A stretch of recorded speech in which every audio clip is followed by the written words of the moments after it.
care. Next week, Valley Gate Dental Surgery Center will host a grand opening celebration of its $3.2 million center at 2038 Litho Place off Village Drive. The center, which will be available for use by any local pediatric dentists, oral surgeons, or other credentialed dentists, is the result of a push from Village Family Dental to sway the state for a dental operating room. It is extremely exciting to be able to have real access to care for our patients that need it so badly, said Virginia Jones, Chief Operating Officer for Village Family Dental, which has 7 offices in the region. The center's first patient is scheduled to be seen on March 26, Jones said. The practice gathered feedback from the public hearings it held, which included dentist officials from the health department, parents, and patients. Village Family Dental applied with the state for a certificate of need. Once the state verified the need, the center was authorized. Other dental centers are expected to open in Charlotte and Greensboro. Village Family Dental sees about 100 child patients a day and diagnoses an average of 17 per day who need treatment in an operating room setting, according to the practice. It has a backlog of cases of about 4 months. Other practices in the region have even longer waits. Village says it worked on the project with other practices, including Dr. Yvette Stokes of Highland Pediatric Dentistry in Fayetteville, Dr. Vincent Fisicelli of Firehouse Kids Dentistry in Spring Lake, Dr. Brian Dunstan of Sand Hills Pediatric and Family Dentistry in Sanford, Dr. Carrie Collins of Lumberton Pediatric Dentistry, and Dr. Jose Cangas of Dental Derby Pediatric Dentistry in Southern Pines. Jones said the centers are a collaborative effect among all the pediatric dentists in the region. They have been instrumental in trying to solve a real problem, she said. Staff writer Amanda Doe Lasinski can be reached at 486-3528. I'm sure she would be happy to give you additional information.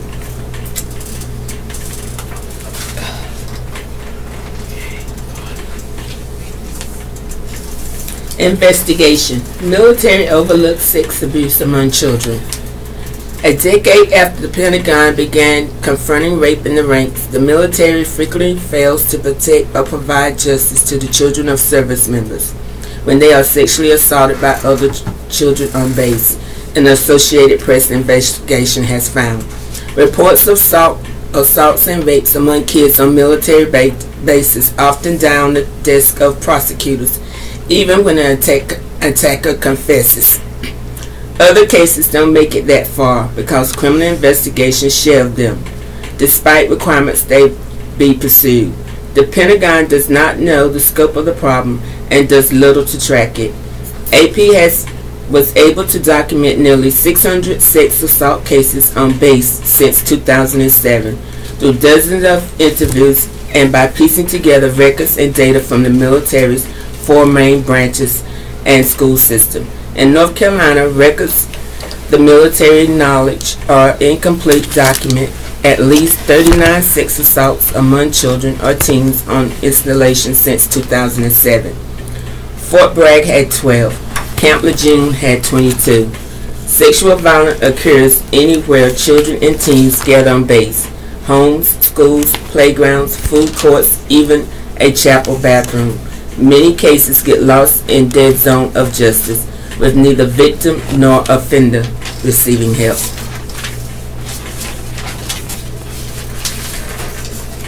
Storytelling Festival continues through March.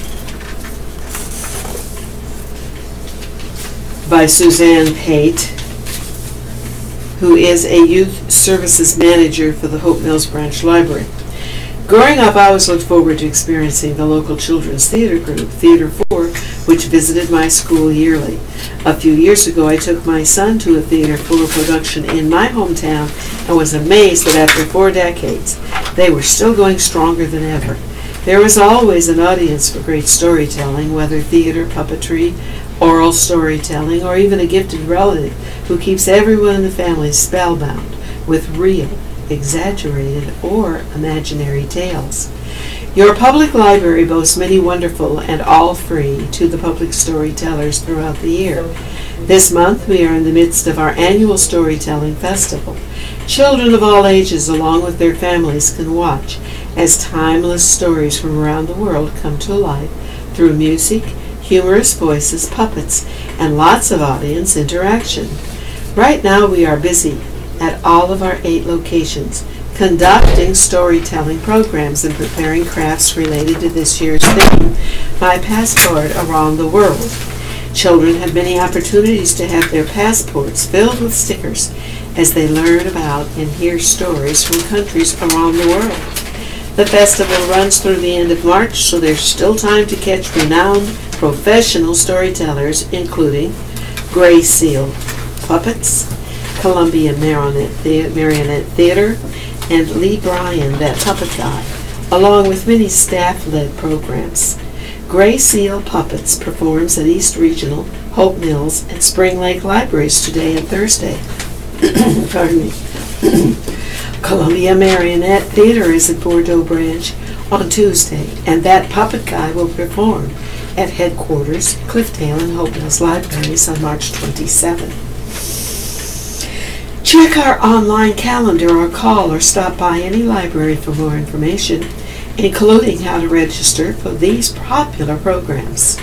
Upcoming events: Saturday 10 a.m. Cliffdale Regional Branch, Family Storytime Fairy Tales Around the World, feeling free to dress as your favorite fairy tale character. Monday 10:30 West Regional Branch, Where on Earth Do the Animals Live? Children ages 1 to 3 will enjoy stories and songs and a craft. March 22, 11 a.m. East Regional Branch, Preschool Storytime and Spring Festivals Around the World.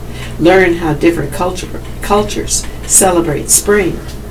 I guess we celebrate spring in this country by celebrating Easter. March 23rd at West Regional Branch, Homeschool Program. Anansi the Spider and African Tales. Children of all ages will enjoy a puppet show and other tales. The Cumberland County Storytelling Festival is made possible by a grant from the Arts Council of Fayetteville, Cumberland County. To continue our story on sexual assault on military bases, sexual violence occurs anywhere children and teens gather on bases. Home, schools, playgrounds, food courts, even a chapel bathroom. Many cases get lost in a dead zone of justice, with neither victim nor offender receiving help. These are the children that we need to be protecting, the children of our heroes, said Heather Ryan, a former military investigator. The tens of thousands of kids who live on installations in the U.S. and abroad are not covered by military law. The Justice Department, which has jurisdiction over many military bases, isn't equipped or inclined to handle cases involving juveniles, so it rarely takes them on. Federal prosecutors, for example, pursue roughly 1 in 7 juvenile sex offense cases that military investigators presented, according to AP's review of about 100 investigative files from Navy and Marine Corps bases. In one unprosecuted case from Japan, witness confirmed that a 17-year-old boy pulled a 17-year-old girl from a car in a school parking lot and took her to his residence, where he raped her. A medical exam of the girl found his semen.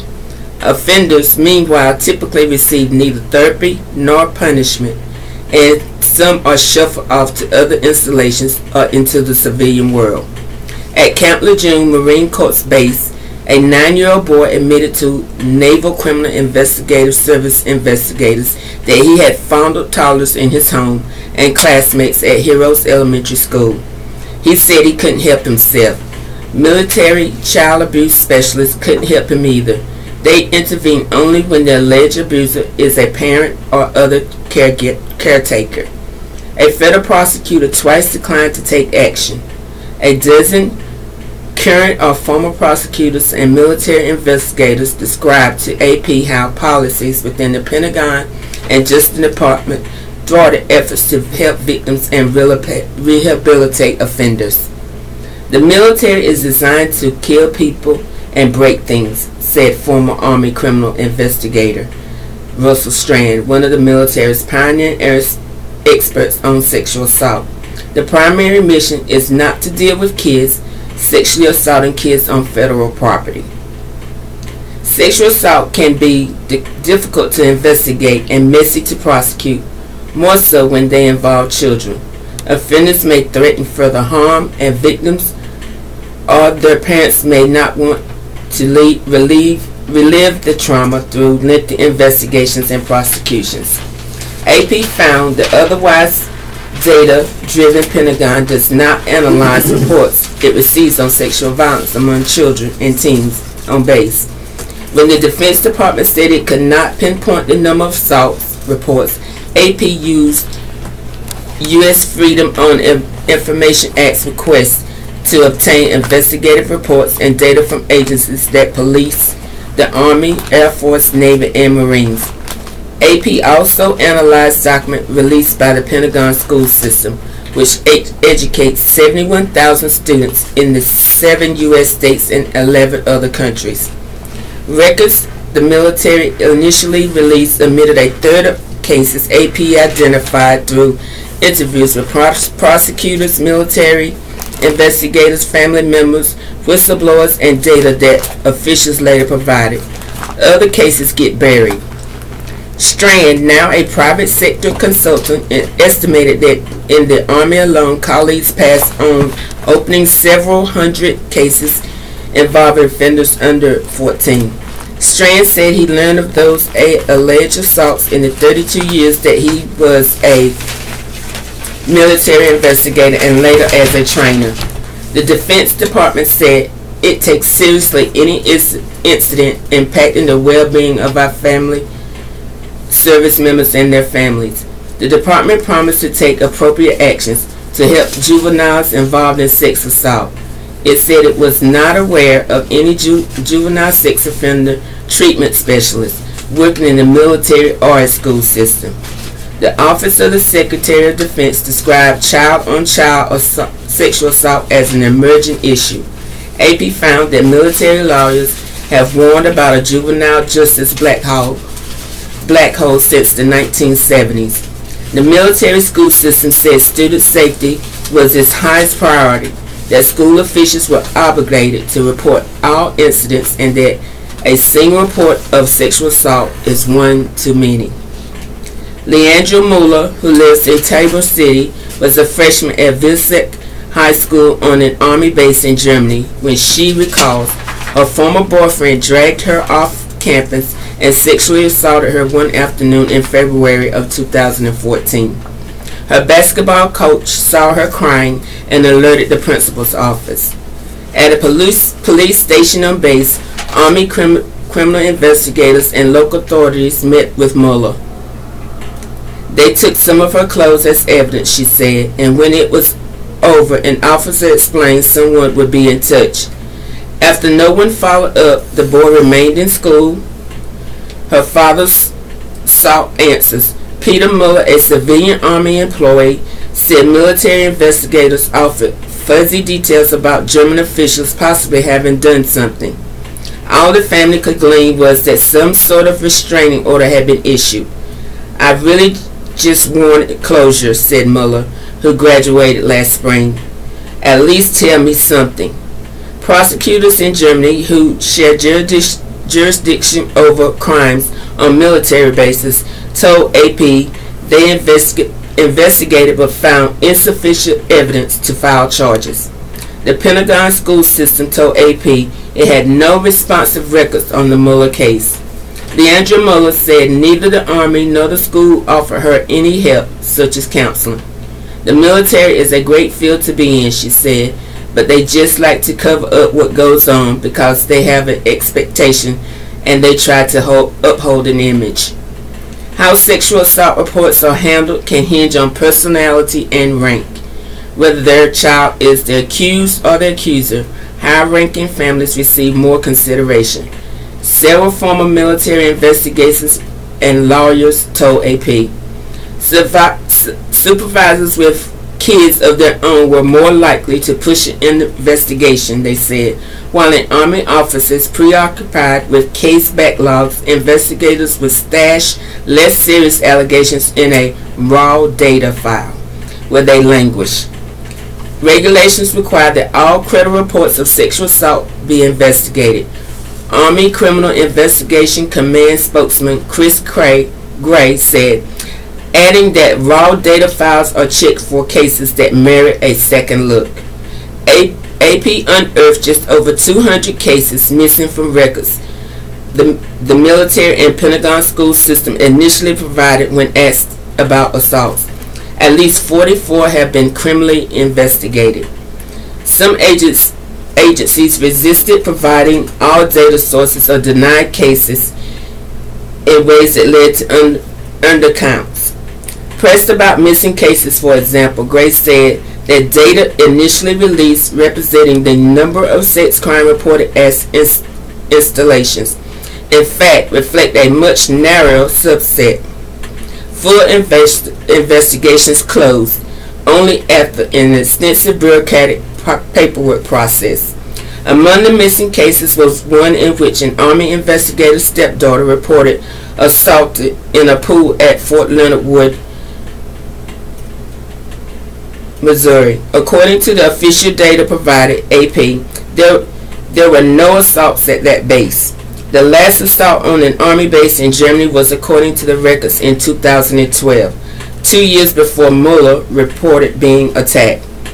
AP also found undisclosed cases at large military bases in Alaska, Colorado, Texas, and Italy, which reported having no or only a few sexual assaults.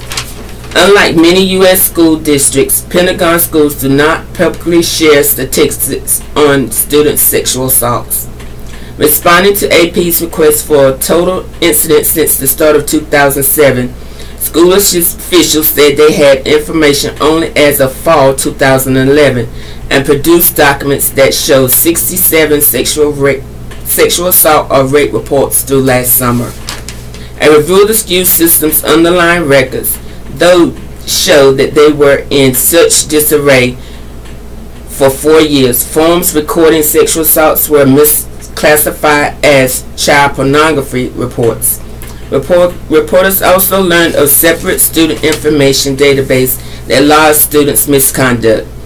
After arguing the database could not be analyzed, school system officials released logs showing 157 confirmed cases, mostly fondling and groping, that fit the criteria for a federal felony charge. They acknowledged those reports were incomplete.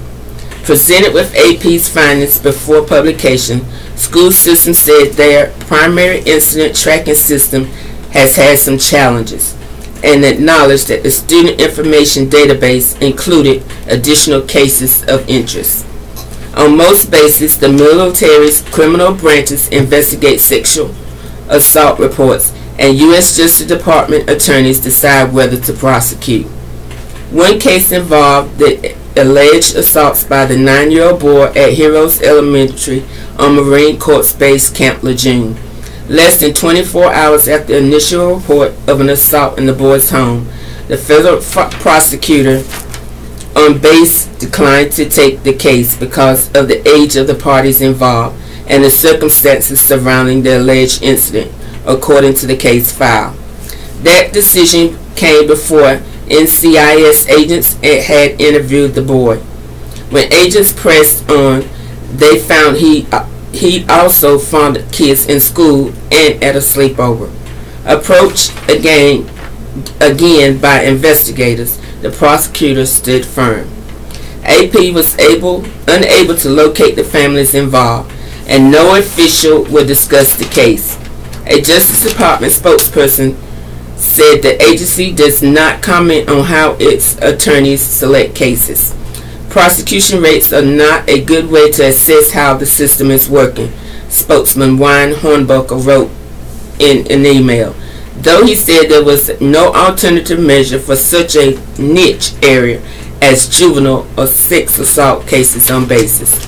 Former prosecutors and criminal investigators described to AP a legal netherworld in which justice for the children of service members depends on luck and location.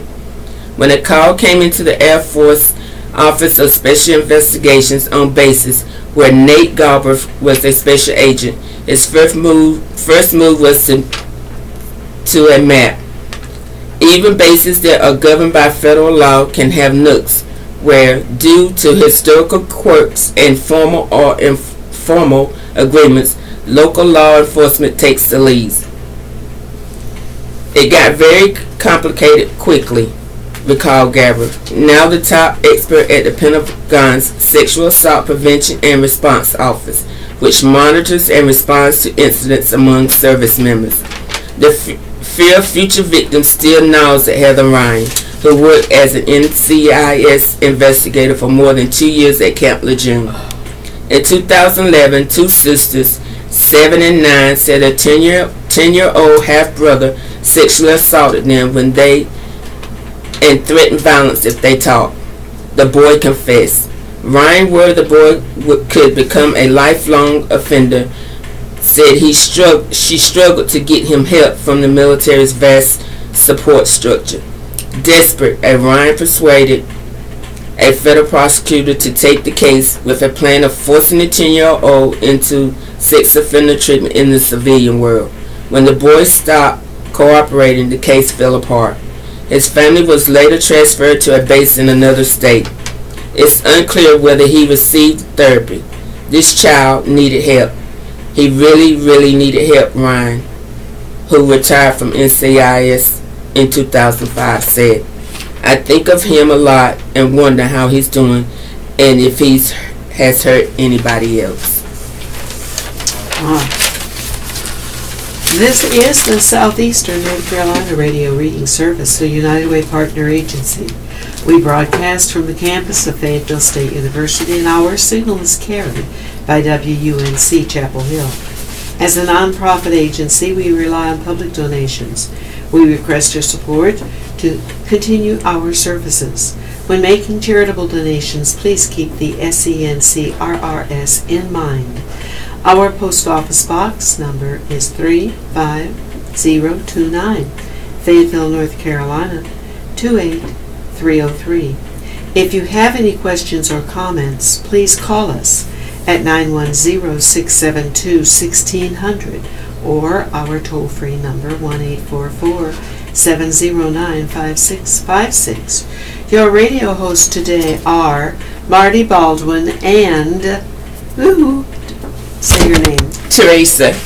And we are proud to serve you today. Going on, we're continuing. We'll next have the Bill Kirby selection for today. Student makes plea for safe schools. Sophia Spangler came to say that every day at Massey Hill Classical High School she feels safe and secure. But every school can be a school at risk. While Massey Hill is a step above the rest, we still struggle with things all Cumberland County schools struggle with, the most important and prominent of these being safety. The 18-year-old senior and student body president was saying Tuesday at a Cumberland County Board of Education meeting of the Central Services building on US 301, many of our schools have buildings connected by breezeways or are simply separate buildings. This makes it so outside doors to buildings cannot be locked during class changes or through most of the day so students can get to where they need to be. Many schools also have open campuses where students, faculty, and anyone else can come on the school property or into the school. And many of the more than 80 county schools, Spangler would tell the board, don't have enough school resource officers to ensure the safety of the students. How safe are we in light of recent events? Spangler would ask Carrie Sutton, the board chairman, and panel members Donna Vann, Greg West, Portia McMillan, Alicia Chisholm, Rudy Tate, and Judy Musgrave, Peggy Hall, and Susan Williams. This question has led classroom discussions and fear. So as a student of Cumberland County, I ask the board to look further into the safety of your faculty and students. whether it be door buzzers, gates, and fences around the school, giving panic buttons to teachers like a school in Indiana has, or an increase in SRO officers. Yes, Spangler was telling the board she feels safe at her school.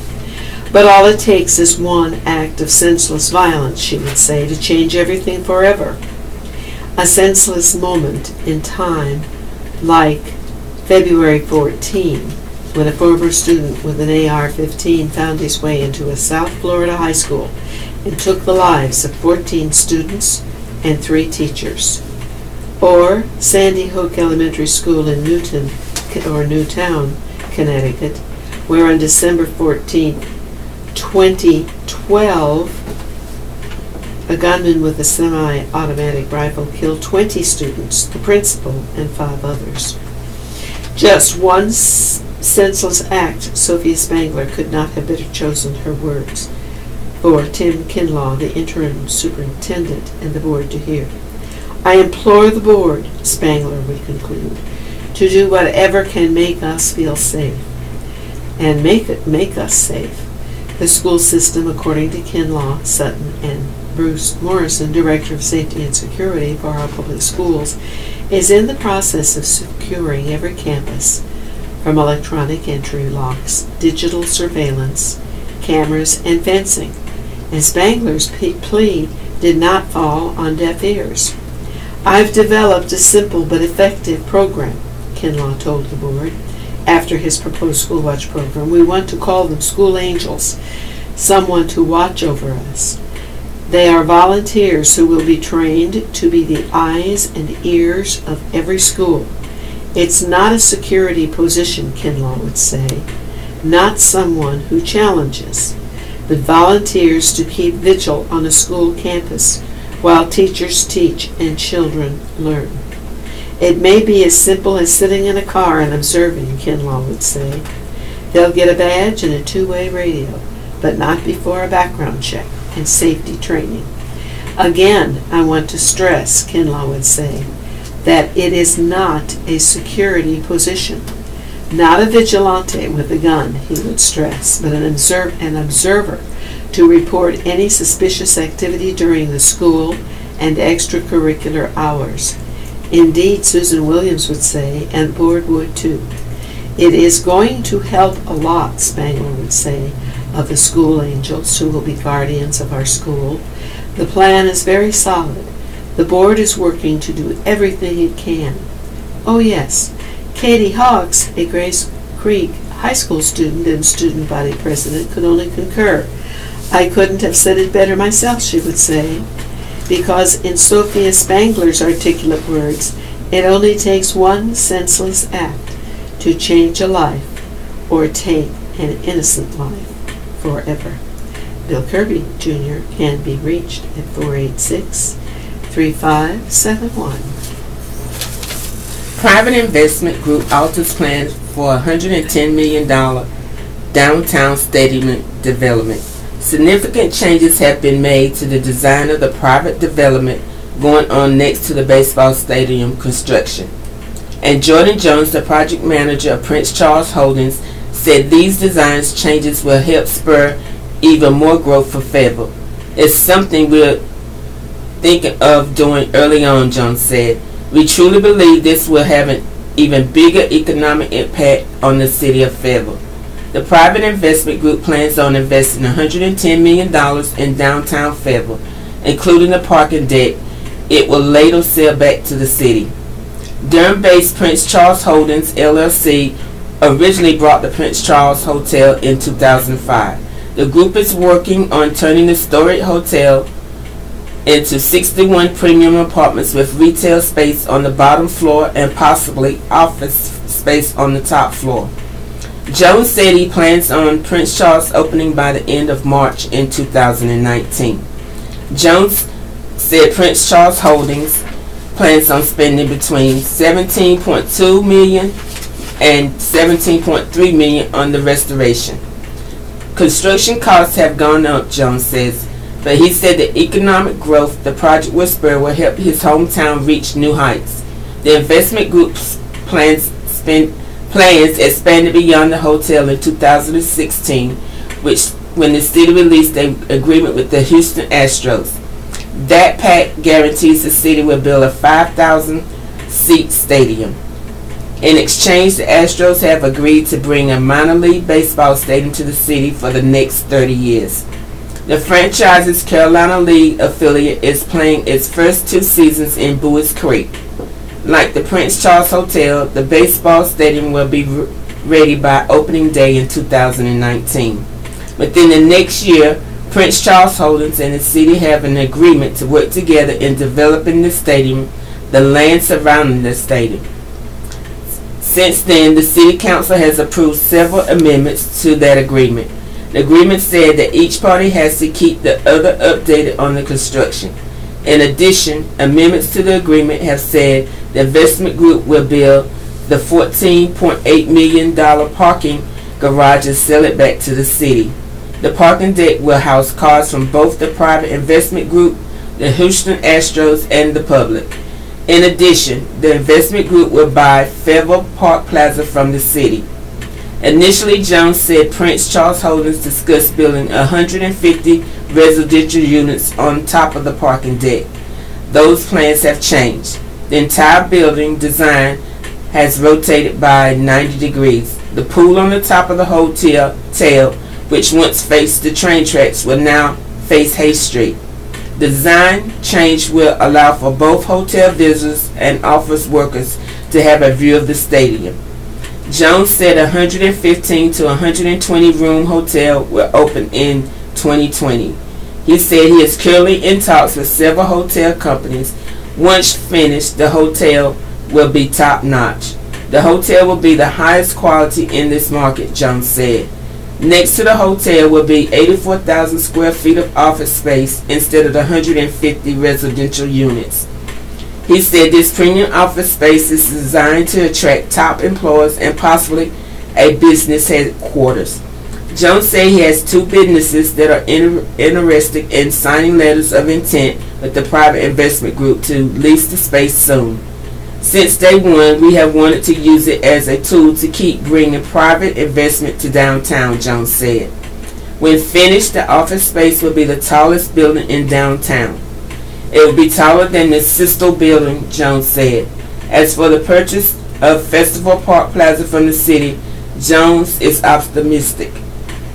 Office space in downtown Fayetteville hasn't always gone well. After the private investors who made the Fayettville Park Plaza building went bankrupt, the city took over payments. But Jones said the baseball stadium will change that. He noted that the city has already attracted a Blue Cross Blue Shield call center to the Plaza building. It's really catalytic, in our opinion, to spurring additional development, Jones said. That's interesting if they do that. Here is something by Mary Zaron, and it's Oscar stands dignified above the madness. I wonder if anybody listening watched the Oscars. I don't watch anymore. I know a lot of people don't watch anymore. Oh, what have you got there? Oh, you're still in schools? Okay, just give it to me and I'll take it. Here we are with Mary Zaron's editorial today. Dear Oscar, you probably have the toughest job in Hollywood. For decades you have had to stand up straight and wear a stoic expression during the Academy Awards. You have witnessed a parade of nominees who have either experienced the exhilaration of winning or the disappointment of losing. Through it all, you have remained dignified and composed. This year, your job has been especially challenging because you have had the additional burden of observing the members of the entertainment community in full lunatic mode. In this year of the Me Too movement, you watched silently as Kobe Bryant, accused in the 2003 of raping a hotel employee in Colorado, won an Oscar for Dear Basketball, an animated short based on a poem Brian wrote when he retired from basketball in 2015. What were your thoughts when Bryant, who later settled out of court with his accuser for an undisclosed sum, walk away with an Oscar? Were you struck by the irony of Bryant's win in a town where even the accusation of sexual misconduct has derailed the careers of numerous men? Surely, Oscar, you noticed the double irony as Gary Oldman won the Best Actor award for his portrayal of Winston Churchill in The Darkest Hour. The first irony is personal and yet another affront to the Me Too movement. One of Oldman's ex-wives accused the actor of choking her and hitting her in the face with a phone during an argument in front of their children, allegations that Oldman has denied. An investigation was conducted, but no charges were filed. The second irony is a professional rather than a personal one. Oldman won an Oscar for portraying a man who would, in all likelihood, be despised today by members of the entertainment industry in much the same way that they hate Donald Trump. After all, it is so much easier to admire a leader through the diaphanous lens of history than it is to admire him in the harsh light of today's news reports. While describing Trump as Churchillian would be somewhat of a stretch, Trump and Churchill do share some interesting similarities: a tendency to be brash in their speech, an unwavering belief in their leadership abilities, and an iron resolve to keep their citizens safe. Like Churchill before him, Trump has had to learn to ignore his critics and press on with his agenda. Oscar, you also know a thing or two about getting on with business. Your job, Oscar, has always been to remain stoic, no matter how frenzied the activity or passionate the speeches, during this endless ceremony of self-congratulation and bombast. Your self-restraint must have been put into the ultimate test during a segment in which Ashley Judd promised that the next 90 years, a reference to the 90th anniversary of the Academy Awards, will empower these limitless possibilities of equality, diversity, inclusion, and intersectionality. Well, whatever that is, I hate these made-up words that, like interface. Just can't stand that word. I work when you're talking about computers, but to use them on people is distressing. Intersectionality, what does that word even mean? Does it have something to do with traffic patterns or map making? Well, you were surely fighting the urge to roll your eyes. Were you thinking what I was thinking? That the people in the entertainment industry are complete fools if they honestly believe they are truly inclusive and diverse. If they were inclusive and diverse, they would include more political conservatives and evangelical Christians in their films. After all, these two groups comprise a significant portion of the American public, yet they are largely ignored by the film industry. The only use that most filmmakers have for conservatives and evangelicals is to portray them as cartoonish, pious figures, or as villains. Yes, Christianity gets a real bad plot in Fayetteville and the movie system. Rarely are they presented as three-dimensional human beings with the same problems and feeling as everyone else. For all of the hypocrisy and hyperbole that you have had to endure during this year's Academy Awards, you did have the pleasure of observing one person who showed us how someone should behave at an awards ceremony. Eva Marie Saint, the winner of the Best Supporting Actress Award in 1955 for On the Waterfront, presented the Oscar for Best Costume Design. She walked out, reminisced briefly about her own experiences making movies, announced the winner, and left the stage. Imagine that, an actress discussing acting. No preaching, no posturing, no politics, just elegance and class. A moment like that would make anyone want to stand up and cheer, even an old stoic like you. Best wishes, a jaded admirer. 82nd Airborne Division paratroopers recognized for Kosovo service. Over the past 9 months, soldiers from the 82nd Airborne Division have patrolled, secured polling sites for elections, and flexed their strength training with foreign partners during their deployment to Kosovo. I think everybody here can be very proud of what they've done, said Lieutenant Colonel Kevin Taylor, commander of the division's 3rd Battalion, 319th Field Artillery Regime, 1st Brigade Combat Team. It's been an important mission. Last month, soldiers from the regime received the North Atlantic Treaty Organization Medal during a ceremony in Kosovo. The soldiers have been deployed to the region for 9 months, where they were charged with the long-standing peacekeeping mission. There are 14 variations of the NATO medal for different operations. It is awarded to service members who work under the authority of NATO command or in direct support of a NATO operation. It's a visual representation of all the hard work they've done, Taylor said by phone from Kosovo.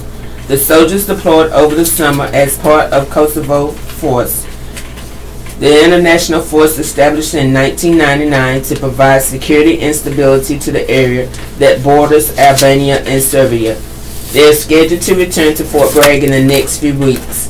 As part of the Kosovo force, the American soldiers work with 14 partner countries, including Poland, the Netherlands, Hungary, and Ukraine. When the peacekeeping mission began in 1999, there were about 50,000 service members in the Kosovo force.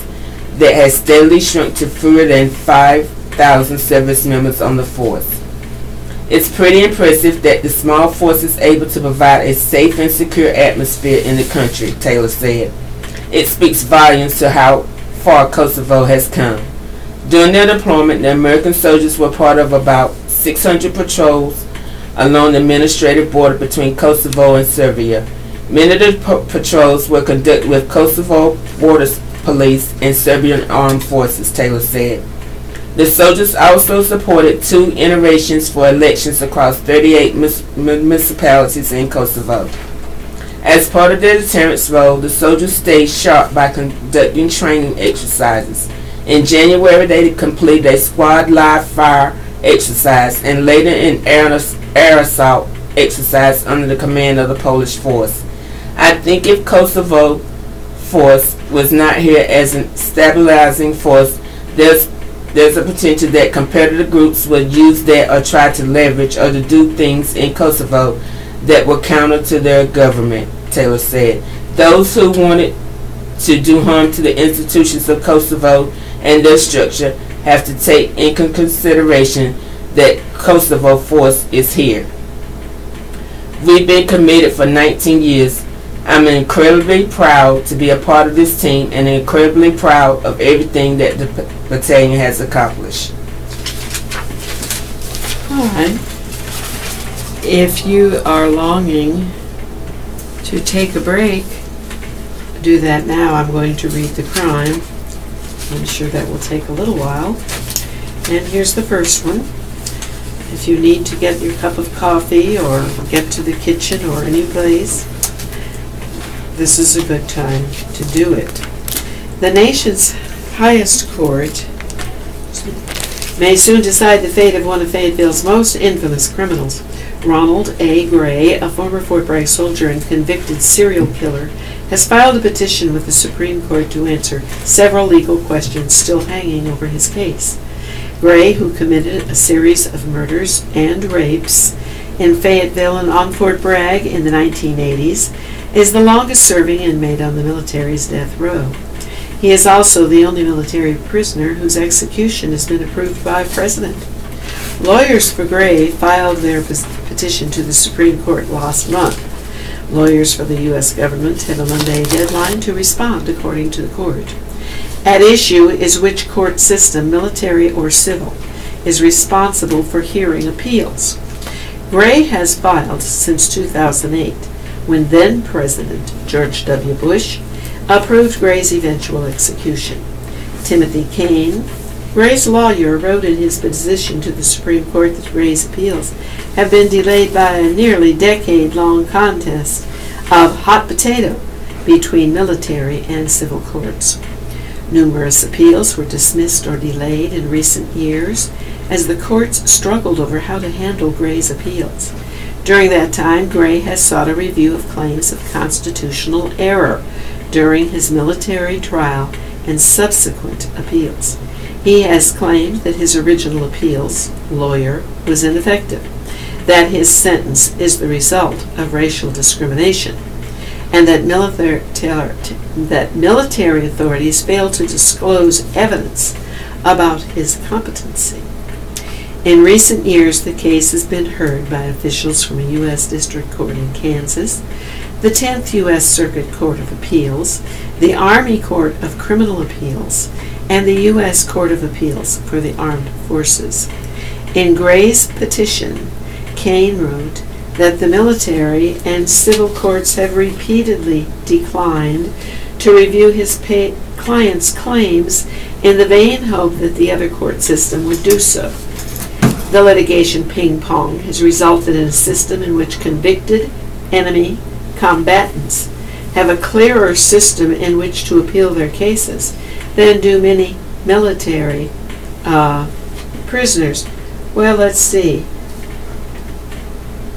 Apparently, he committed a series of murders and rapes in Fayetteville and Fort Bragg. And how could he come out of prison then and be a model citizen?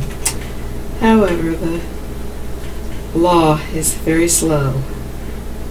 A former resident of Fairlane Acres near Bonnie Doon in Fayetteville, Gray was an Army specialist working as a cook before he was convicted of a series of rapes and murders that were committed in 86 and 87 on Fort Bragg and near Fairlane Acres Mobile Home Park off Santa Fe.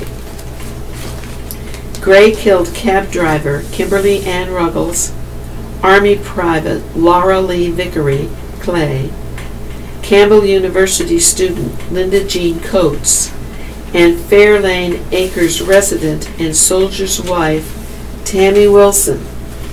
Gray was convicted during 2 trials. A Fort Bragg court sentenced him to death in 1988 after convicting him of the rape and murder of 2 women and the rape and attempted murder of a 3rd woman, among other offenses. A civilian court in 1987 sentenced him to 8 life sentences, including 3 to be served consecutively after convictions on charges of 2 counts of second-degree murder, 5 counts of rape, and a number of other offenses, all related to different victims. Gray has been confined at the U.S. Army Disciplinary Barracks at Fort Leavenworth, Kansas, since he was sentenced to death. If he is executed, it would be the first death sentence carried out by the U.S. military since 1961. An execution would likely take place at the United States Penitentiary in Terre Haute, Indiana, the same facility where in 2001 terrorist Timothy McVeigh was executed for the bombing of the Alfred P. Murrah building in Oklahoma City in 1995. No, just a minute.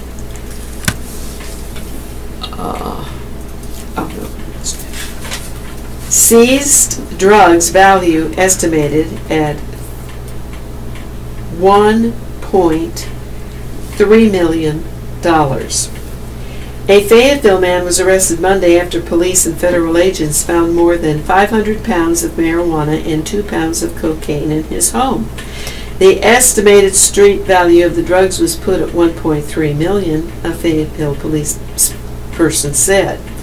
Bernard H. Ferguson III, 32, of the 6200 block of Milford Road, is charged with trafficking in marijuana by possession and manufacture, trafficking cocaine by possession and manufacture, and maintaining a drug dwelling.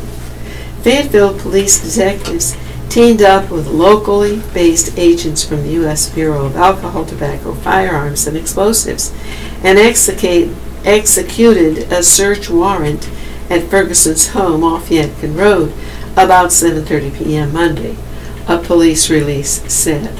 Lawmen also seized 6 stolen guns, and the release said. Well,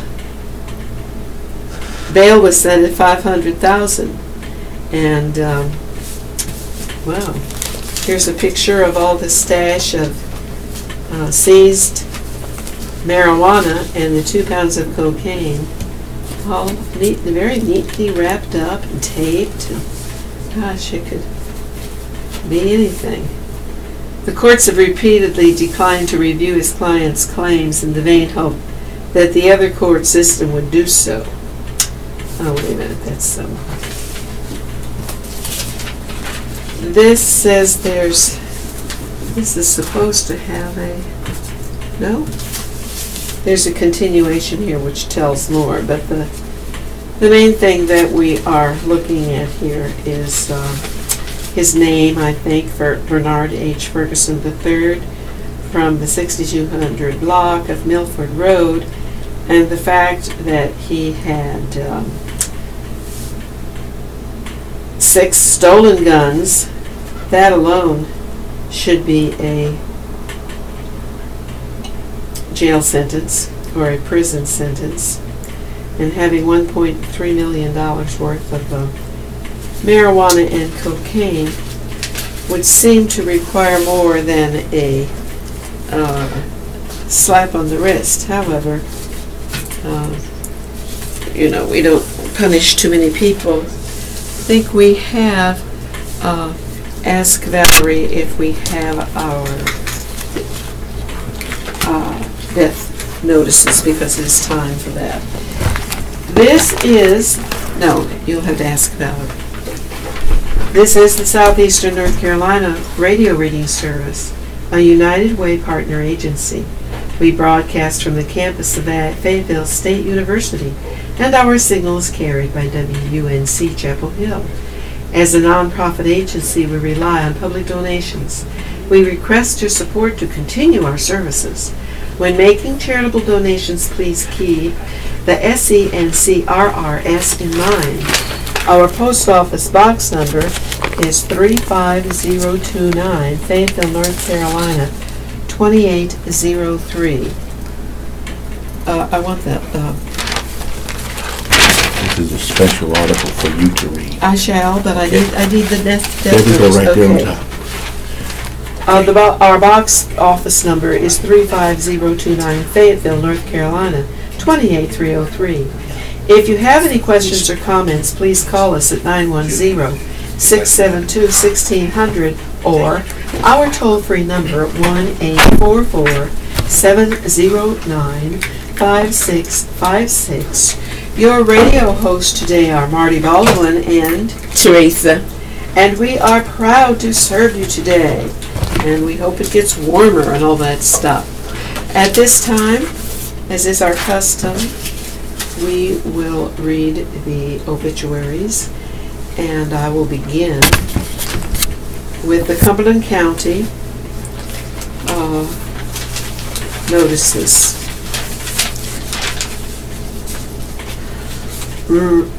Ruby Long Terrell. Oh.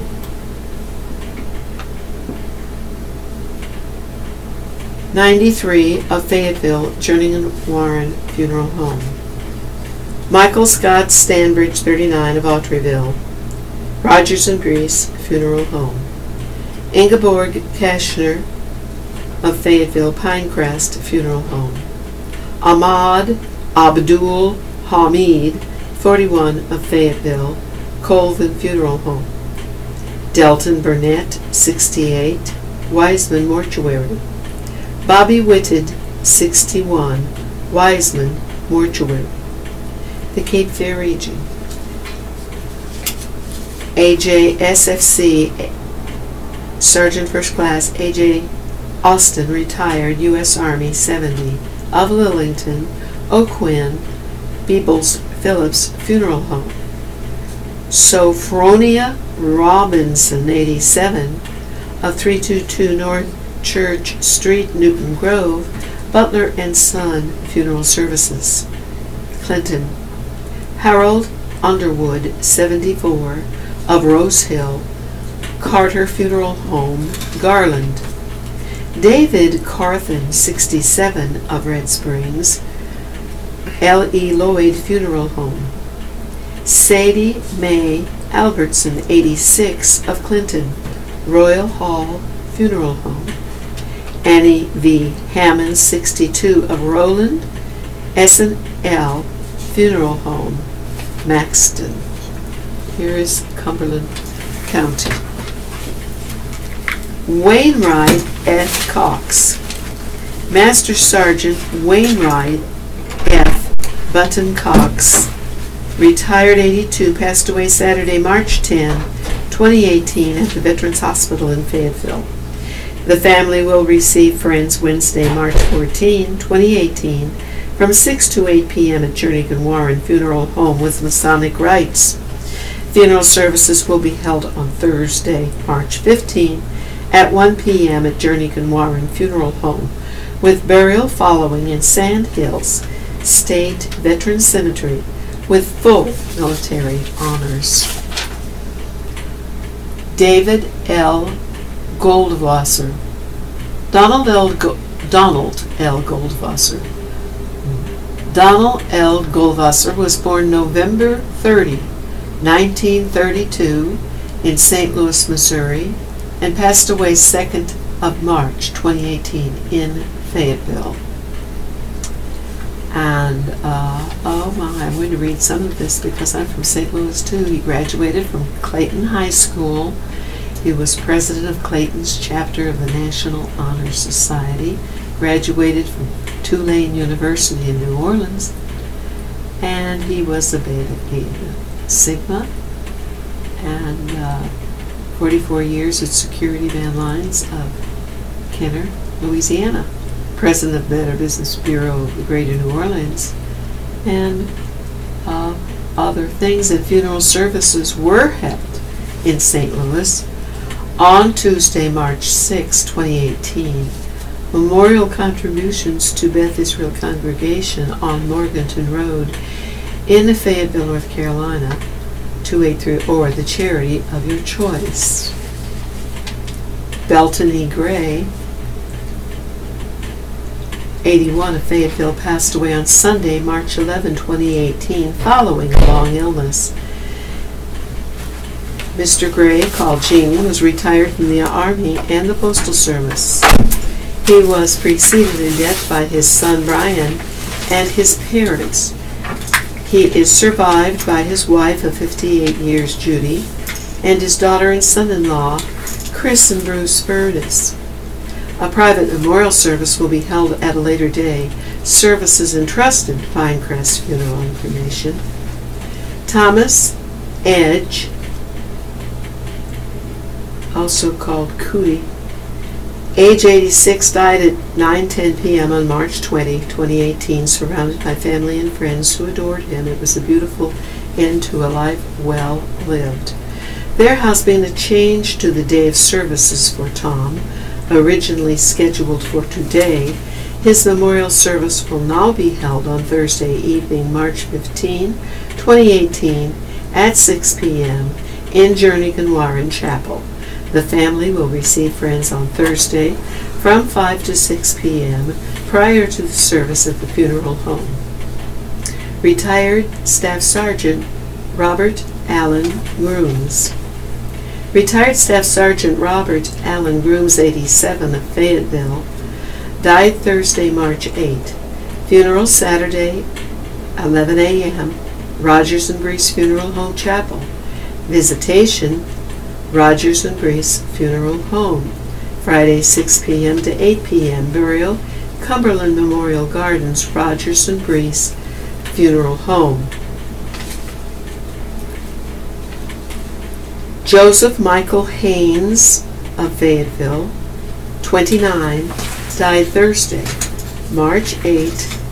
Memorial Thursday, 3 p.m., Reeves Funeral Home, Chapel Hill. I'm sorry, just Reeves Funeral Home, Chapel. Visitation, Reeves Funeral Home, Thursday, 1 p.m. to 3 p.m., Reeves Funeral Home in Hope Mills. Betty Ann Mouzon. Betty Ann Mouzon, 72, of Fayetteville, died Saturday, March 10. Funeral, Thursday noon, Wiseman Mortuary Chapel. Viewing, Funeral Home, Thursday, 9 a.m. till noon. Burial, Rockfish Memorial Park, Wiseman Mortuary. Okay? Ella Renee Rupert, Autryville. Miss Ella Renee Rupert, 54, passed away Monday, March 12, 2018 at Wake Medical Center in Raleigh. Funeral service will be held 2 o'clock p.m. Saturday, March 17, 2018 at Elizabeth Missionary Baptist Church, 1481 Fleet Cooper Road, Roseboro. Officiating will be Pastor John Hubbs. Burial will be followed in the church cemetery. The family received friends from 7 o'clock p.m. to 9 o'clock p.m. Friday, March 16, 2018 at the funeral home. Services entrusted to Butler Funeral Home, 6535 Clinton Road, Stedman, North Carolina, 28391. James W. McDonald, Washington, North Carolina. James W. Washington, 71, of Washington, North Carolina, formerly of Andrew, died Tuesday, March 6, 2018. Funeral will be Thursday at 1 p.m. at the Defford Funeral Home Chapel in Andrew. Viewing at the chapel in Andrew, Thursday at noon till 1 o'clock. Burial is Andrew Community Cemetery, Defford Funeral Home, Andrew, North Carolina. Anthony D. Johnson Jr. Anthony D. Johnson Jr., 26, of 170 Cali Coates Lane, Andrew, died Thursday, March 8, 2018. Funeral is Thursday from 1 p.m. at the Cape Fear Conference A headquarters in Irwin, North Carolina. Viewing at Defford Funeral Home in Andrew on Wednesday from 1 p.m. to 6 p.m. Burial is at the Andrew Community Cemetery, Defford Funeral Home, Andrew, North Carolina. George Arthur Newkirk of Elizabethtown. George Arthur Newkirk, 92, of 506 Lisanne Street, Elizabethtown, died Saturday, March 10, 2018. Funeral Saturday, 1 p.m. F.W. Newton Chapel. Viewing is at F.W. Newton and Sons Mortuary, Friday from 2 p.m. to 4 p.m. Burial is at First Baptist Church Cemetery, F.W. Newton and Sons Mortuary. Lillian Usury White. Lillian Usury White, 85, of Cartridge, died Monday, March 12, 2018. The memorial service is Wednesday at 7 p.m. at Cox Memorial Funeral Home Chapel. Visitation, Cox Memorial Funeral Home on Wednesday from 7:30 to 8:30 p.m. Cox Memorial Funeral Service and Crematory, Vass, North Carolina. Annie Loretta Sexton. Annie Loretta Sexton, 80, of Cartridge, died Monday, March 12, 2018. The funeral will be Saturday at noon at Stone Chapel Baptist Church, Carthage, North Carolina. Visitation at the funeral home on Friday from 6 p.m. to 7 p.m. Burial, Stone Chapel Church Cemetery, Pug and Smith Funeral Home. Ralph G. Hooper. Ralph G. Hooper, 89, of 541 Blackbird Drive, Fayetteville, North Carolina, died Friday, March 9, 2018. Funeral service Thursday at 1 p.m. at Mount Pisgah Missionary Baptist Church, Rayford. Viewing is at the funeral home on Wednesday from 4 to 7 p.m. Burial is at Crownsville Heron Funeral Home and cremations. Pastor Emery Joseph Goodman. Pastor Emery Joseph Goodman, 64, Fayetteville, died Thursday, March 8, 2018. Funeral is Friday at noon, Cliffdale Christian Church. The burial will be at Lafayette Memorial Park West Cemetery, Rogers and Brees Funeral Home. Ann Locklear Cummings. Ann Locklear Cummings, 60, of Rayford, died Tuesday, March 13th. The funeral is Saturday at 2 p.m. Crumpler Funeral Home in Rayford.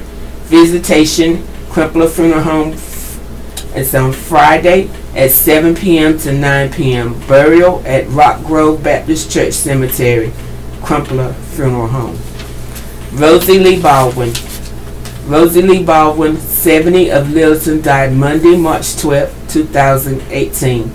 There will be a graveside service on Thursday at 3 p.m.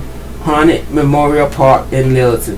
Visitation after the service is Thursday at O'Quinn Peebles Phillips Funeral Home and Crematory, Littleton, North Carolina.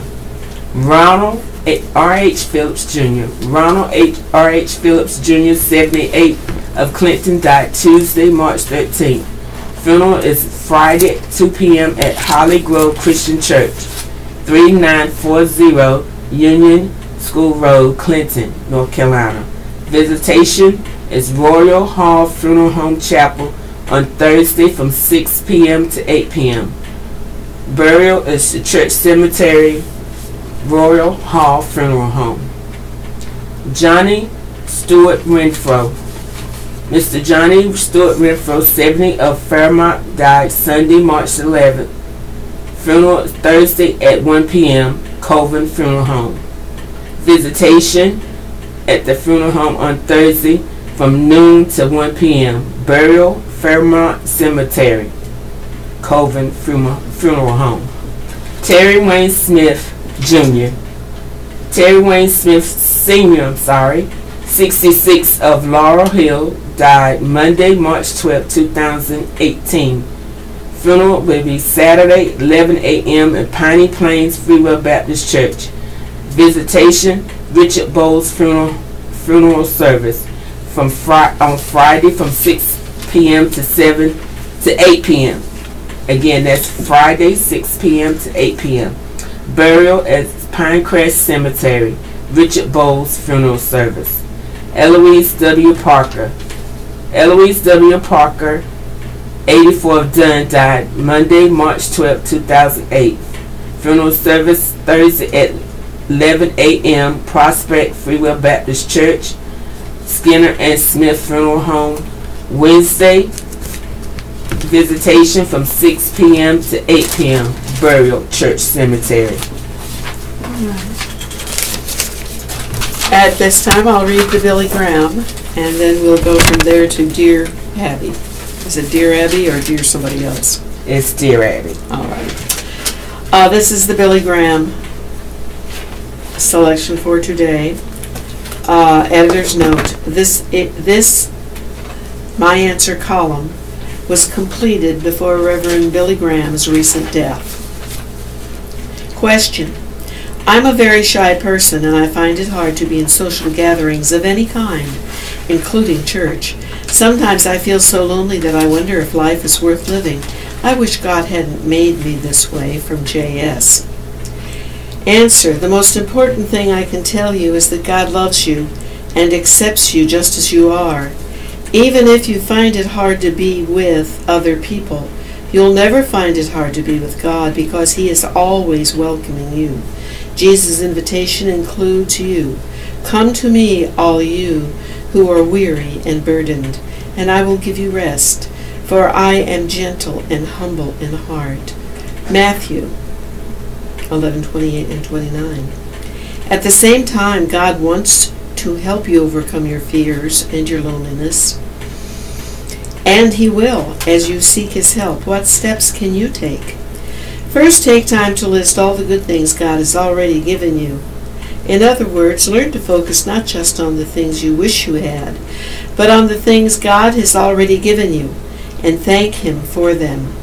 The Bible says, give thanks in all circumstances, from Thessalonians. Then ask God to help you take one step, just one, that will bring you into contact with others. Perhaps He'll give you an opportunity to help someone in need, visiting a lonely person in a nursing home, for example, or volunteering in a homeless shelter, or helping in your church's nursery. All around you are people who are lonely or in need, and you can be their friend. Above all, turn to Jesus Christ and open your heart and life to Him. He loves you, and with His help, you can be an encouragement to others who are shy or lonely. You can send your questions, your queries to my answer in care of Billy Graham Evangelistic Association, number 1, Billy Graham Parkway, or phone 8772-GRAM, and perhaps your question will be printed. Now for Dear Abby. Dear Abby, I'm frustrated that guests in my home almost never use the guest house I put out for them in the bathroom.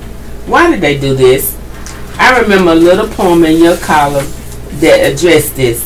I like to clip it and put it in there next to the towels. Please print it again. Good Hostess in Clover, South Carolina. Dear Hostess, with pleasure, here it is. Please use me, guests. Don't hesitate. Don't turn your back or facilitate. Don't dry your hands on petticoat, on handkerchief, or reading note. I'm here to use. I'm made for drying. Just hanging there gets very tiring. I thought the poem was clever enough when I first saw it that many of you would enjoy it. After it appeared, many readers thanked me for printing it. Some say they framed and hung it in their bathroom. Their guests used. Problem solved. I hear from many readers asking me to rerun articles that hold meaning for them. Some say the articles have been saved until they are yellowed with age and fallen apart. Eventually, it was suggested that they be put together in a book. Since so many readers kept the items to reread, the booklet is titled Keepers. It can be ordered by sending your name and mailing address plus a check or money order for $7 U.S. funds to Dear Abby Keepers Book, P.O. Box 447, Mount Morris, Illinois 61054-0447. Shipping and handling are included in the price. Filled with clever observations, Keepers is both witty and philosophical. It contains poems, essays, and letters on subjects as diverse as children, parents, human nature, philosophy, and death. It's a quick and easy read as well as inexpensive gift for newly married couples, pet lovers, new parents, and anyone grieving or recovering from illness. Dear Abby, do you think it is right that my parents disown me because I'm seeking a guy they don't like? I don't think it is. I'm 25 and I live on my own with my son. Signed, Not Right, in Washington. Dear Not Right, not knowing the guy or your parents' reason for disliking him, I can only suggest that their reaction seems extreme. By age 25, you should be mature enough to decide something like this without being emotionally blackmailed. Please recognize that if you give in to this, they will be making your decisions for you until they are no longer on this side of the side. Readers can write to Dear Abby at dearabby.com or Post Office Box 69440, Los Angeles, California 90069. And here's the horoscope today. There are no birthdays today, but if you'd like to have your name on the radio, just send us your name and your birthday date. Today's horoscope by Stella Wilder says, born today, you are perhaps one of the most vibrant individuals born under your sign. Your inner power and emotional force are matched by your intellect and your ability to solve problems. Pisces, you may not be taking a firm position on an important issue, which makes it difficult for you to identify your true allies. Aries, others may wonder what is holding you up, when in fact you have something to do that must be done as soon as possible. Why not do it right now? Taurus, you must be willing to accept facts as they are disclosed today, lest you run afoul of someone in charge, even the authorities. Gemini, you're facing a deadline, and yet you may not feel properly equipped to meet it. You can fix this if you're willing to take a certain risk. Cancer, you can run things smoothly today without having anyone else step in to help you. Indeed, engaging others right now can carry certain risks. Leo, you can reach for more today, but you must not underestimate the value of what you already have. Strive for a balance of old and new. Virgo, you'll want to consider certain alternatives today, and you can do so without sending the wrong signals to those around you. Libra, you can uncover what has yet to be seen, and others will rally around you, eager to participate in something memorable and possibly important. Scorpio, that which you are trying your best to deal with at this time is not conducive to personal progress. It may be time to step away. Sagittarius, while protecting yourself, you must also protect those around you. Focus on doing what you know is right. Give others what you can. Capricorn, you are able to do something quite easily today that was difficult for you only yesterday or the day before. You're making progress. Aquarius, something may seem unusually difficult today unless you reach out for someone you haven't spoken to in some time. Will you take a chance? Oh, no, it's not good. Very good. Let's find something here. Here's a good. I'll take this, and you find something there. We're at 11:25, so we don't want to start that yet. Take your restaurant discounts for a ride. This is a hint from Heloise. Would you like to read that hint from Heloise? Take your restaurant discounts for a ride. Dear Heloise, we keep coupons and gift cards to various restaurants in an envelope in our glove compartment, just like one of your readers suggested. We used to pass by a place to eat and suddenly remembered that we had a gift card for the restaurant at home. Now those discounts are at our fingertips. Nail P. Rock Hill,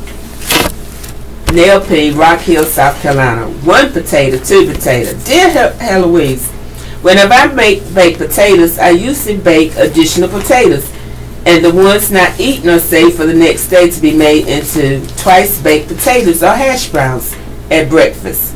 Lynette of Granville, Missouri. Pizza Stone.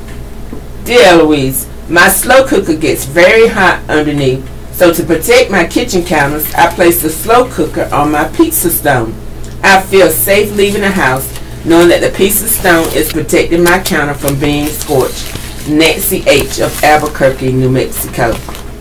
Cookie Conundrum.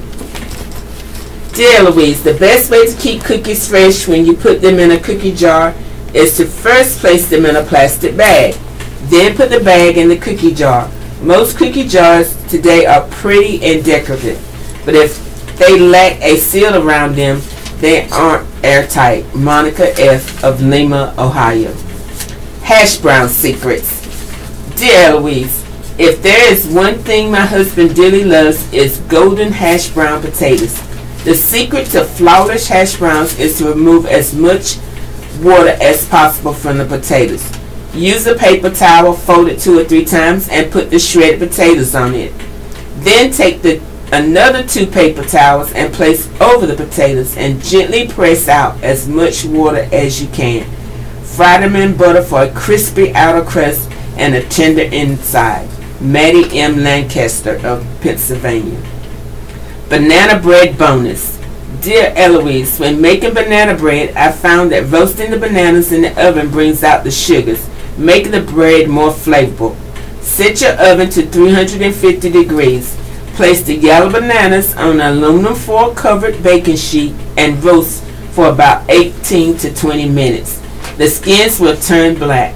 Let cool to the touch. Before removing the outer peel and adding the soft inside to your banana bread recipe. Debbie S. of Salem, Oregon. Paper plate idea. Dear Eloise, I buy cheap paper plates at the discount store and use them whenever I need to microwave something. I even found that when I microwave tomato sauce or bacon or anything that is likely to splatter, I make a tent over the food using another paper folded in half. It keeps the splatters away from the sides of my microwave, which helps to keep them clean. Sandra B. of Lake Charles, Louisiana. And here's public safety for Cumberland County. Arrest Malcolm Lee Henry, 34, 2500 block of Gillespie Street, was charged Tuesday with violating the sex offender registry by failing to report a change of address. Bail was set at $25,000. Michael Brandon Konopka, 20 of the 30 block of Mackenzie Road in Spring Lake, was charged Tuesday with maintaining a drug dwelling or vehicle and selling and delivering marijuana. Bail was set at $2,500. Antoine Lavender Womack, 29, of the 800 block of Little Avenue, was charged Tuesday with forgery and obtaining property by false pretense. Bail was set at $20,000. Break-in, Martindale Drive, 1900 block, reported at 7:50 p.m. Monday, reported nothing was missing. Vehicle break-in, Spring Lake, Sorello Drive, reported at 2:07 p.m. Sunday, video game system taken. That's all? Well, some so-called friends been in your house, I guess. Robbery, 71st School Road, Charles Anthony Vale, or Vale, reported at 2:48 a.m. that he was robbed of money and acetaminophen on 800 block of 71st School Road. And let's see what else we have here. Sex assault. Suspect faces new charges. Oh my, a Fayetteville man awaiting trial on sexual assault from 2016 was charged Tuesday with raping a woman in 2011. Willie Pearl Mack of the 100 block of Hammond Street is charged with second-degree rape and first-degree kidnapping. The incident happened August 8, 2011, near the intersection of South C and Persons Street. The woman, who did not know Mack, was walking when a man grabbed her from behind, took her behind a business, and raped her. The Fayetteville Police Department said in a news release the charges were filed by the department's cold case sexual assault unit after a sexual assault kit from the incident was tested at the Federal Bureau of Investigation Laboratory as part of the National Institute of Justice FBI Sexual Assault Kit Partnership. Mack had been held in the Cumberland County Detention Center since November 10, 2016, when he was charged in an assault that happened in August 16. He is charged with 2 counts each of robbery with a dangerous weapon and first-degree sexual offense, and 1 count each of first-degree forcible rape, kidnapping, and possession of a firearm by a felon. Mack's bail on the case was set at $500,000, and bail on the new charge was set at $200,000. And here's the last. I'll just read a little bit of this. The jury deadlocks in a cyclist slaying. There's 3 pictures here: Engel, Boyd, and Kemp. A Cumberland County jury deadlocked this month on whether Carlos Jacobs Engel of Fayetteville kidnapped, robbed, and murdered a traveler from New York who was on his way to Florida to start a cross-country bicycle ride. Engel and another man, Deshavante Kemp of Fayetteville, were accused of killing 32-year-old Mark G. Boyd in September 2014. Boyd was from Islip, New York, on Long Island. Engel's trial started in February and ended March 1. The Superior Judge Office said he likely will be retried. If convicted of first-degree murder, Engel faces a sentence of life in prison without parole. He is 36 years old. Kemp, who turns 23 on Saturday, pleaded guilty in December 2016 to robbery and conspiracy. This was in a plea bargain in which the murder and kidnapping charges were dropped. In exchange for his plea, Kemp testified against Engel. He has not yet been sentenced. Kemp's deal led to the hung jury, Iverson said. The jury heard all about his nice plea bargain, and some jurors had some concerns about that, he said. 9 or 10 jurors favored guilt, he said, while the rest voted to acquit. Some jurors were also troubled because the murder weapon was never found, Iverson said. Prosecutor Rob Thompson declined to comment on the case. According to court documents, news accounts, and Iverson, here are the circumstances surrounding Boyd's death. Boyd enjoyed long-distance cycling and planned to ride his bicycle from St. Augustine, Florida, to Southern California in September 2014. He packed his bike and camping gear and was riding Greyhound buses to Florida when he stopped in Fayetteville. Iverson said Boyd was drunk and behaved obnoxiously when he reached Fayetteville, so much so that Greyhound refused to let him board the bus to continue his trip to Florida. A security guard grabbed Boyd by the shirt and dragged him out of the station. In front of the bus station on Purcell Street on the edge of downtown Fayetteville, Boyd talked to a homeless man, Iverson said. Then Kemp and Engel arrived in a car. Kemp testified he brought Engel to the bus station so Engel could sell illegal drugs there, a court document said. Kemp and Engel offered to help Boyd find an inexpensive motel room, Iverson said, so he loaded his bicycle and camping gear into the car and went with them instead of going to the motel. Boyd ended up fatally shot along Richard Street, an unpaved road in the Murchison Road area, about 4 miles from the bus station. One bullet grazed Boyd's knee. Another struck him in the abdomen, the autopsy said. Kemp testified that Engel shot Boyd, Iverson said. Boyd's body was found about an hour after he left the bus station. The police interviewed the homeless man and used surveillance camera video to identify Kemp's car. Officers several days later found it by an apartment in the Groveview Terrace neighborhood off Grove Street. When the officers went to investigate, fire alarms sounded and the people in the apartment came out, a search warrant said. Investigators found burned clothing in the bathtub. They also found some of Boyd's property, a bicycle route map, a bicycle saddle bag, and a canister of camping fuel. Engel and Kemp were arrested after the police found Boyd's belongings, Iverson said. Okay. Anything here? Anything in here? Will do. She want me to do some supermarket. All right. I have some supermarket specials for you.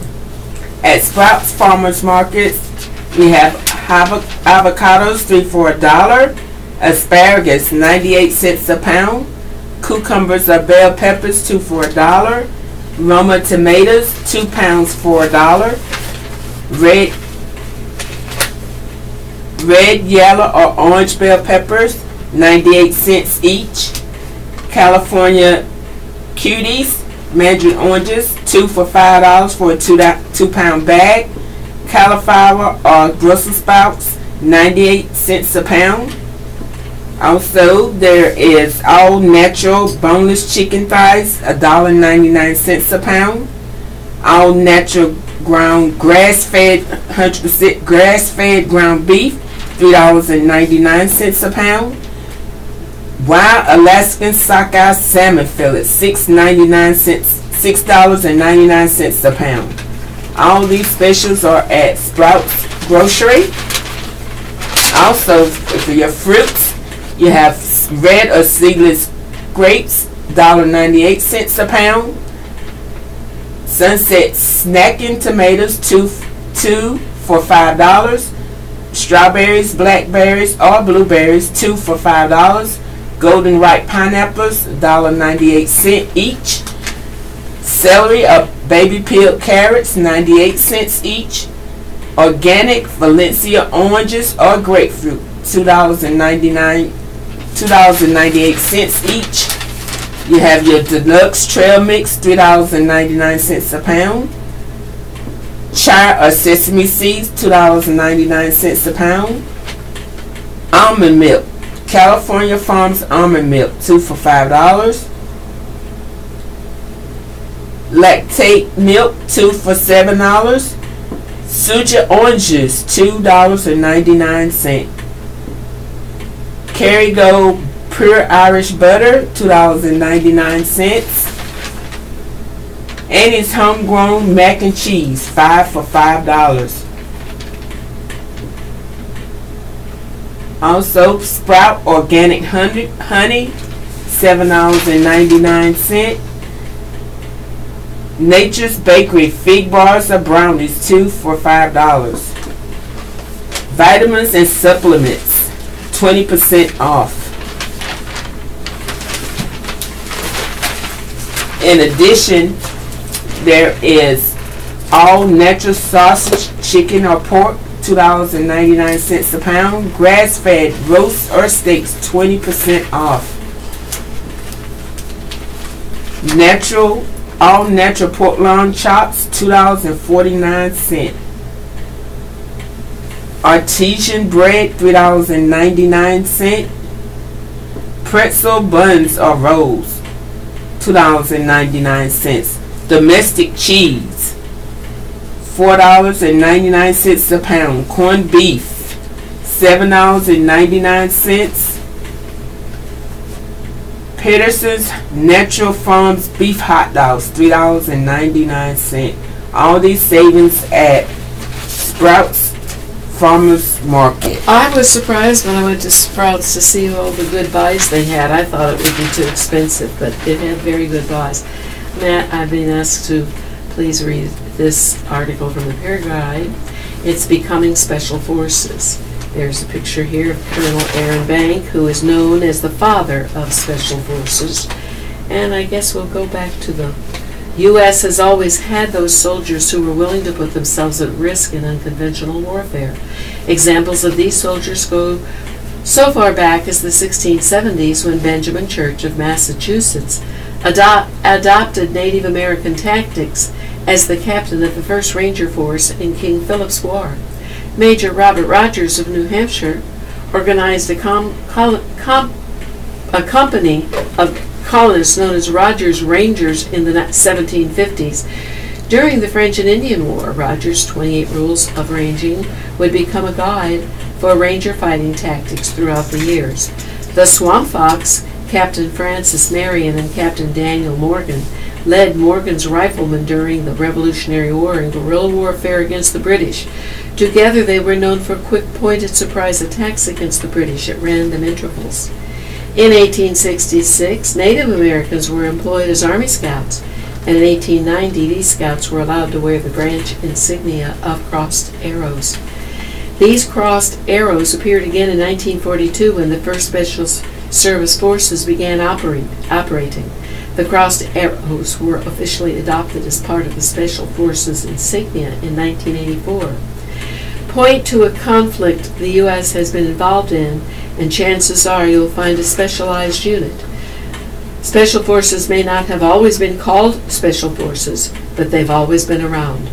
Traditionally, Special Forces soldiers can trace their heritage to two organizations: the first, Special Forces Service Force, and the Office of Strategic Services. First Special Service Forces, under command of the United States Fifth Army, was organized in 1942. They trained at Fort William Henry Harrison in Helena, Montana. Known as the Devil's Brigade, the Black Devils, and Freddy's Fighters, This group of American and Canadian forces served in the Aleutian Islands, northern Italy, and southern France. The unit trained in Montana to help them focus on cold training, that is cold weather training, skiing and tactical gear, and rock climbing. Helena was chosen for a flat enough terrain to perform airborne jumps. I've always heard it called Mount Helen, but perhaps it has two similar names. Meanwhile, in June 1942, the OSS, a wartime intelligence agency, became officially organized. The OSS had two divisions. The SI branch was in charge of espionage, and the Special Operations branch was responsible for sabotage and guerrilla warfare. These branches were organized across the entirety of the U.S. military. The OSS would recruit and train troops in foreign nations, notably in China and Burma. Kachin and other indigenous forces were used as sabotage units against the Japanese army. Perhaps one of the greatest achievements of the SI branch was the ability to penetrate into Nazi Germany. Using Austrian and German individuals for missions inside Germany, they were able to receive intelligence about the German military machine. Fritz Kolbe, a German diplomat recruited by the OSS, was one of the war's most important spies. The OSS didn't just specialize in human assets. They were instrumental in creating and developing many spy devices, such as playing cards that were actually maps, tasteless poison pills, explosives that looked like lumps of coal, and compasses hidden in uniform buttons. The OSS is also famous for Operation Jedburgh. The British Operations Executive and Free French Bureau Central of Assignments and Action, and the Dutch and Belgian armies were dropped into occupied France in teams to conduct sabotage and guerrilla warfare. Jedburgh teams consisted of 3 people: a commander, an executive officer, and a non-commissioned radio operator. One of the officers would be British or American, while the other was of the nationality of the country. The team would be deployed to. The radio operator could be of any nationality. The teams were known by code names that were first names, some medicines, and a few random names to confuse the German intelligence. The first team was codenamed Hughes and parachuted into central France. In all, 300 men were selected as Jeds. Colonel Aaron Bank, designated as the father of Special Forces, Lieutenant General William P. Yarborough, and future commander of the U.S. Army Special Warfare Center and School were 2 of them. In 1945, the OSS was dissolved by President Truman. The OSS duties were then divided between the Department of State and the Department of War. In 1951, Bank became Operations Branch Chief of the Special Operations Division at the Pentagon. After the war, he had become a loud advocate for the formation of a Special Operations Force. In 1952, Bank organized the 10th Special Forces Group, Airborne. Soon after, the group was split to form the 7th Special Forces Group, the precursor to 7th Special Forces Group. In 1957, the 1st Special Forces Group was formed. 9 groups were organized by 1961 and were ready to participate in their next conflict, which was Vietnam. Let's see what else we've got. Okay, She wants me to go back. Okay, give me that one of those. That no, not that one, but let me see the next one. No, that's not a one. Here's Teeter either, but it must be on the bottom of the pack. Right. Okay.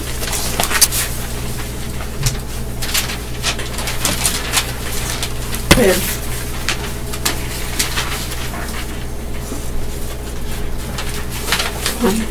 Guys, I'm going to give you some more supermarket savings. Carly Seeds IGA. These prices are effective starting today until Tuesday of next week. You have the 6-pack of Coca-Colas, 16.9 ounce bottles, 5 for $10. Your cereals such as Rice Krispies and Honey Smacks, $2.99 a box. Orange juice, 128 ounces of orange juice for $2.98. IGA Deluxe macaroni and cheese, 5 for $1. 14.7 ounce cans of Double Q pink salmon, $2.18. Also, you have your boneless London broil for $2.98 a pound. Boneless chicken breast fillets, $1.88 a pound. Family pack Angus T-bone steaks, $6.28 a pound. Family pack T-bone steaks, $4.28 a pound. Lowry's seasoning, $1.59. Lowry's marinade, $2.48. $2 for $4. Sorry, great deal savings. Also, you have your Tetley tea bags, 2 for $3. Juicy Juice fruit juice, 2 for $6. Folgers coffee, 10.3 to 11.3 ounce for $3.50. Maxwell House coffee, $2.99. That's for a 13 to 15 ounce container of Maxwell House coffee. Also, you have your Muller's pot size pasta, 5 for $5. Applesauce, 48 ounce jar of applesauce, $1.90.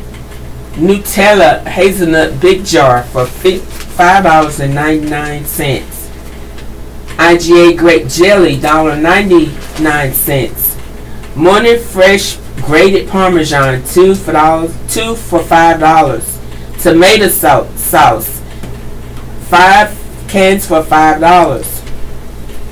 Bush's baked beans, 89 cents. Pie crust, 99 cents. You also have your banquet dinners, 2 for $5.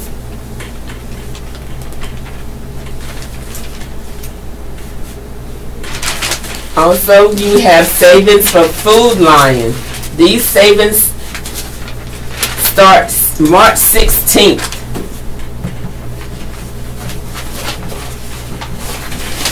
They're having a 3-day sale which begins tomorrow at 8.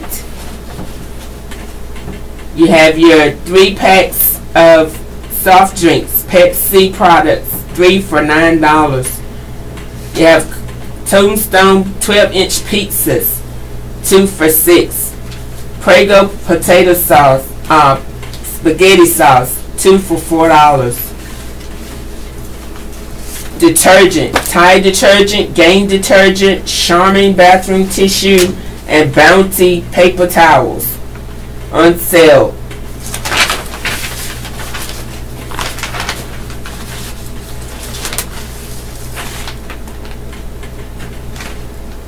At Food Line, we have a hot sale for Food Line chicken breast, $2.49 a pound. Boston Butt country ribs, $1.49 a pound.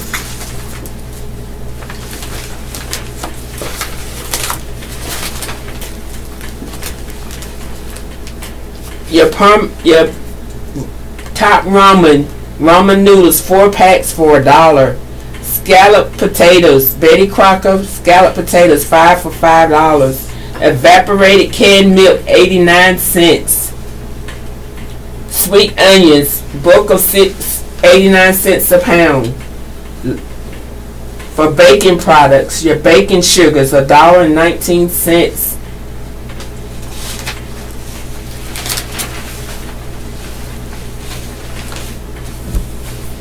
C-Pack frozen seafood, 4 for $4.99. I can't believe it's not butter, 2 for $5 for a tub of 15 to 22 ounce.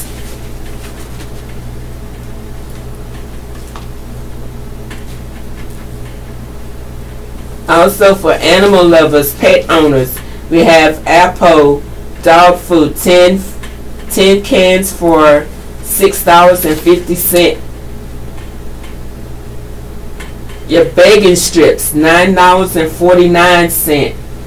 Dawn dish detergent, $2.49. Gain dryer sheets and fabric softener after rebate, $1.99. Watermelons, honeydew, $2.99. Green cabbage, 49 cents a pound. Okay, here's just some of your bargains from the Aldi's, and it says Happy St. Patrick's Day, which is, I don't know when St. Patrick's Day is actually, but it's coming up real close. Here we have Aldi's produce picks, $1.29 for a 1 pound package of kiwi, and $1.49 for a 1 pound package of asparagus, and 99 cents a pound for strawberries, which is very cheap. And here's Cattleman's Ranch fresh flat cut corned beef brisket, $2.89 a pound for that. Florida red potatoes, $1.49, and it's a 5 pound bag. Cabbage, 79 cents each. There's a good St. Patrick's Day delicacy. Fresh St. Louis pork spare ribs, $1.99 per pound. Atlantic salmon, $12.99 per pound. And the fresh family pack of chicken breasts, 5 pounds average at $1.69 per pound. There are very many kitchen items here at $19.99 for a Ambiano rotating Belgian waffle maker. Those are a lot of fun, the ones that you can turn them around. And $49.99 for a kitchen island with a hardwood top. A mini pan, $4.99. A reversible grill and griddle, $29.99.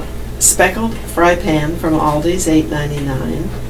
Speckled saucepan, $12.99. Ambiano egg cooker, $12.99. Gadgets for the kitchen, $1.99 each. And Ambiano dual pot buffet slow cooker. I like the looks of that. Then there's there's also a $19.99 single serve coffee maker and some speckled bakeware. All of those things for baking. And here's a professional nutrition blender, Ambiano, and that is $39.99. Garden shade or ornamental tree, $14.99. Garden ornamental shrubs, $2.99. Garden berry bush, $5.99, and garden line mixed spring bulbs, assorted varieties, $9.99 for a living hydrangea bush, 8-inch. So that would be good if you want fast hydrangeas. Let's see what's in the back. We have breakfast sausage, pork sausage, $1.99 per item, 12 ounces, maple or original. Nature's Nectar orange juice, not from concentrate, $1.89, 59 ounces. Fresh cinnamon raisin bread, $1.49, and jumbo buttermilk biscuits at 89 cents. Savorit's 6-cracker assortment, only $2.99. Belmont cheesecake twin packs for $1.49. That's a really good bargain. Fresh Angus beef ribeye steak, $8.89 per pound, and Jenny O bone-in turkey breast, $1.39 per pound. Okay, we've got about 1 more minute to go. You want to read the next one? This is from Harris Teeter.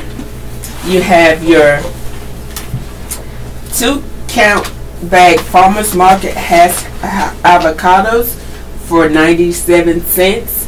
You have your Farmers Market green cabbage, 29 cents a pound. You have your corned beef brisket, $3.99 a pound. 3-pound bag of Farmers Market Sunkist Delight Mandarin oranges, $2.99 a pound. Your canned salad dressing, 99 cents each.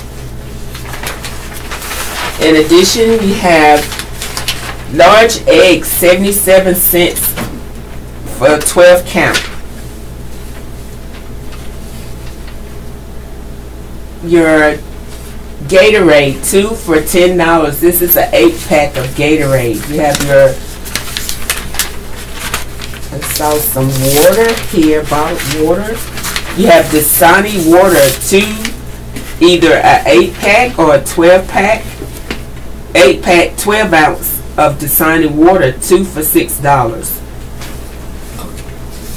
Stop. This concludes our broadcast of the Fayetteville Observer. Your radio hosts have been Marty Baldwin and Teresa Sanders. Tune in this afternoon at 2 p.m. for articles from the Hope Mill Sandspur and the Fort Bragg Life. At 4 p.m. you can listen to Off the Bookshelf. Today's Fayetteville Observer will be rebroadcast tonight at 9 p.m. We will now join the Raleigh Network for additional programming. Thank you for tuning us in. We've enjoyed being with you this morning, and we will just have a wonderful day. Your readers have been Marty Baldwin and Teresa Sanders. Val comes in and turns this off.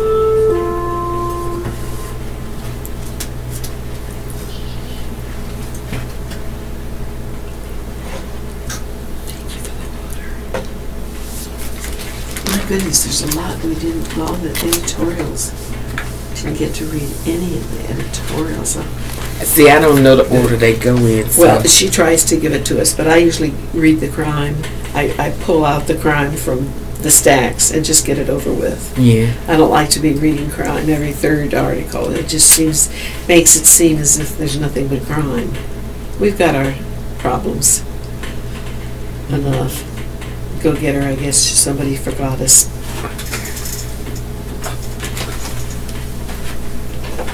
Thank you. You're welcome.